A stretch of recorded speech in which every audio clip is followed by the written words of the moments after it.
ബീഹാർ തോൽവിയിൽ ചോദ്യങ്ങളോട് രാഹുൽ ഗാന്ധി പ്രതികരിച്ചില്ല. മല്ലികാർജ്ജുൻ ഖാർഗെയുടെ വസതിയിൽ ചേർന്ന യോഗത്തിന് ശേഷം പെട്ടെന്ന് മടങ്ങുകയായിരുന്നു രാഹുൽ. തെരഞ്ഞെടുപ്പ് കമ്മീഷനും ബിജെപിയും ചേർന്ന വൻ അട്ടിമറി നടത്തിയെന്നാണ് ഹൈക്കമാൻഡ് വിലയിരുത്തൽ.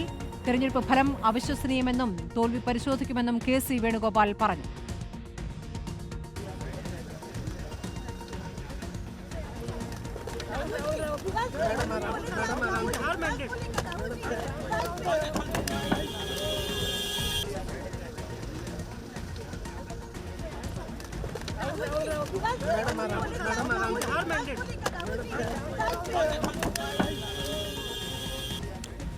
സുനിൽ വിവരങ്ങളുമായി. സുനിൽ, രാഹുൽ ഗാന്ധി ഇന്നലെ ഒരു പ്രതികരണം തെരഞ്ഞെടുപ്പ് അട്ടിമറിയുമായി ബന്ധപ്പെട്ട് നടത്തിയിരുന്നു.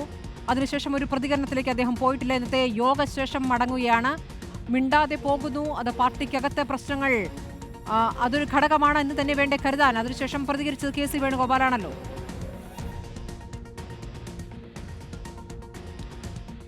സ്മൃതി, ഞാനിപ്പോഴുള്ളത് കോൺഗ്രസ് അധ്യക്ഷൻ മല്ലികാർജ്ജുൻ ഖാർഗെയുടെ വസതിയിലാണ്. ഏതാണ്ട് 1 മണിക്കൂർ നീണ്ട ചർച്ചയാണ് ഇവിടെ മല്ലികാർജ്ജുൻ ഖാർഗെയുടെ വസതിയിൽ രാഹുൽ ഗാന്ധിയും അതുപോലെ തന്നെ KC വേണുഗോപാലും ഒക്കെ ഉൾപ്പെട്ട് നടന്നത്. ഏതായാലും കോൺഗ്രസ് ഹൈക്കമാൻഡ് വിലയിരുത്തുന്നത് ബീഹാറിൽ നടന്നത് ഏറ്റവും വലിയ തെരഞ്ഞെടുപ്പ് അട്ടിമറിയാണ് എന്ന് തന്നെയാണ്. തെരഞ്ഞെടുപ്പ് കമ്മീഷനും BJPയും ചേർന്ന് വലിയ തെരഞ്ഞെടുപ്പ് അട്ടിമറി ബീഹാറിൽ നടത്തി എന്ന് ഹൈക്കമാൻഡ് വിലയിരുത്തുകയാണ്. ഈ വിഷയത്തിൽ ഇന്ത്യ സഖ്യം ഇനി യോഗം ചേർന്ന് ഇത് വിലയിരുത്തും എന്നാണ് KC വേണുഗോപാൽ പ്രതികരിച്ചത്. അതേസമയം രാഹുൽ ഗാന്ധി എന്തെങ്കിലും പ്രതികരണം നടത്താൻ തയ്യാറായിട്ടില്ല. ഏതാണ്ട് 1 മണിക്കൂർ നീണ്ട ചർച്ചയിൽ ഈ ഒരു തെരഞ്ഞെടുപ്പ് അട്ടിമറി എന്ന രൂപത്തിൽ തന്നെയാണ് ചർച്ചകൾ നടത്തിയത് എന്നാണ് ഇപ്പോൾ നമുക്ക് മനസ്സിലാക്കാൻ കഴിയുന്നത്. ഏതായാലും നമ്മൾ നേരത്തെ പറഞ്ഞതുപോലെ അസദുദ്ദീൻ ഒവൈസി ഉൾപ്പെടെയുള്ളവരെ ഉപയോഗിച്ചുകൊണ്ട് ന്യൂനപക്ഷ വോട്ടുകൾ പിളർത്താൻ BJP ശ്രമം നടത്തി. അതുപോലെ തന്നെ RJDയെ തളർത്താനായി യാദവ് വോട്ടുകൾ പിളർത്താനുള്ള നീക്കങ്ങൾ നടത്തി. ഇങ്ങനെ BJPയും തെരഞ്ഞെടുപ്പ് കമ്മീഷനും ചേർന്നുകൊണ്ട് RJDയുടെയും കോൺഗ്രസിൻ്റെയും ശക്തി കേന്ദ്രങ്ങളിൽ വോട്ടുകൾ പിളർത്തി തെരഞ്ഞെടുപ്പ് അട്ടിമറിച്ചു എന്നതാണ് ഇപ്പോൾ പ്രധാനമായും കോൺഗ്രസ് ഹൈക്കമാൻഡ് ആരോപിക്കുന്നത്. ഏതായാലും ആ നിലയിൽ തന്നെ മുന്നോട്ട് പോകാനാണ് കോൺഗ്രസിന്റെ തീരുമാനം. ഏതായാലും SIR ഉയർത്തി ഇപ്പോൾ കോൺഗ്രസ് നടത്തുന്ന ഈ ഒരു പ്രചരണമൊക്കെ തന്നെ തെരഞ്ഞെടുപ്പ് തോൽവി മറച്ചുവെക്കാനാണ് എന്നാണ് ഇപ്പോൾ പ്രധാനമായും BJP അടക്കമുള്ള പാർട്ടികൾ ചൂണ്ടിക്കാണിക്കുന്നത്. ഏതായാലും കോൺഗ്രസിനകത്ത് ഇപ്പോൾ ബീഹാർ തോൽവിയുമായി ബന്ധപ്പെട്ട് വലിയ വിമർശനങ്ങൾ ഉയർന്നിട്ടുണ്ട്. കാരണം പാർട്ടി ബീഹാറിൽ കാര്യമായ ഗൗരവം കാട്ടിയില്ല.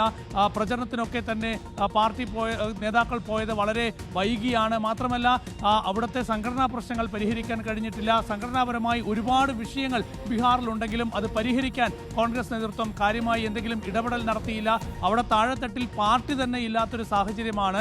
അതുകൊണ്ട് തന്നെ ഇത്തരത്തിലുള്ള ഒരുപാട് വിഷയങ്ങളുണ്ട്. അപ്പോൾ നേതൃപരമായി കോൺഗ്രസ് പല സംസ്ഥാനങ്ങളിലും എടുക്കുന്ന തീരുമാനങ്ങളൊക്കെ തന്നെ കോൺഗ്രസിന് വലിയ തിരിച്ചടിയായി വരികയാണ്. തുടരെ തെരഞ്ഞെടുപ്പിൽ പരാജയമുണ്ടാവുകയാണ്. അപ്പോൾ തെരഞ്ഞെടുപ്പ് കമ്മീഷനെ കുറ്റപ്പെടുത്തി, വോട്ടർ പട്ടികയെ കുറ്റപ്പെടുത്തി,